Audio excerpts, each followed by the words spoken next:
তোমাদের সাথে শেয়ার করছি একটা স্ন্যাক্স। এই স্ন্যাক্সের জন্য চিকেন কুচি, লঙ্কা, ধনেপাতা, রসুন, আদা এগুলো লাগবে। এগুলো একটুখানি জল দিয়ে ভালো করে পেস্ট করে নেবে। এবার কিছুটা মাংসের মধ্যে দেবে আর কিছুটা আলাদাভাবে রাখা থাকবে।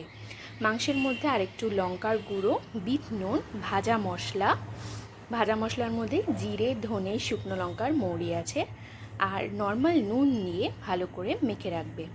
এই মাখাটা কিন্তু আধ ঘন্টা মতো আমি মেখে রেখে দিয়েছিলাম।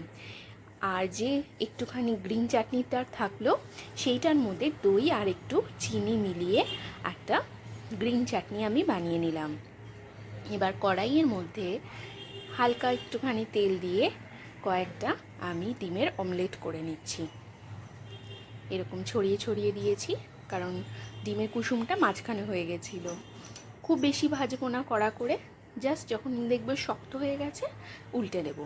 এরকম কয়েকটা ভেজে নিয়েছি। এবার আরেকটুখানি তেল দিয়ে যে মাংসটা মাখা ছিল সেইটাকে আমি নাড়িয়ে চাড়িয়ে নিচ্ছি, মানে ভেজে নিচ্ছি। দেখো ভাজতে ভাজতে কিন্তু চিকেনের মধ্যে থেকে জল বেরিয়ে গেছে। এর মধ্যে দিয়ে দিয়েছি একটু হলুদ। ভালো করে আবার নাড়াচাড়া করে যখন দেখবে জলটা শুকিয়ে গিয়ে তেল বেরোচ্ছে তখনই বুঝবে চিকেনটা একদম রেডি হয়ে গেছে। সেই যে ফ্লেভারটা রয়ে গেল তার মধ্যে কিছুটা পেঁয়াজ আমি সটে করে নিয়েছি। এটার মধ্যে তোমরা কিন্তু ক্যাপসিকামও ব্যবহার করতে পারো। যেই জিনিসটাই এই রান্নাটাকে একটা সুন্দর মাত্রা এনে দেবে সেটাই হচ্ছে এই লাচ্ছা পরোটা। এই লাচ্ছা পরোটা কিন্তু আমাদের এখানে কিনতে পাওয়া যায়, এত টেস্টি হয়। আমি বানিয়েছিলাম কিন্তু এতটাও টেস্টি হয়নি।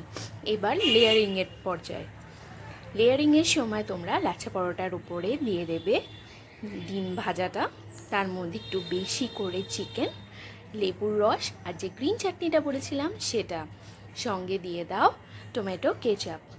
ব্যাস, এবার ওপর থেকে দিয়ে দাও একটুখানি বিট নুন আর ফোল্ড করো।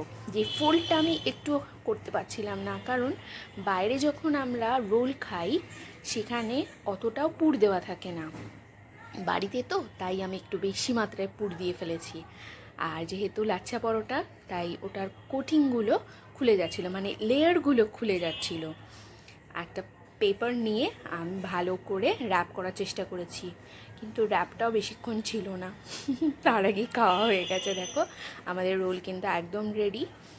যখন বেশি টাইম থাকে না তখন এই রোলটা জাস্ট কিনে এনে মাঝখানে ফিলিং দিয়ে, বা চিকেন ফিলিং না থাকলেও ডিম দিয়ে আর স্যালাড দিয়েও খাওয়া যায়।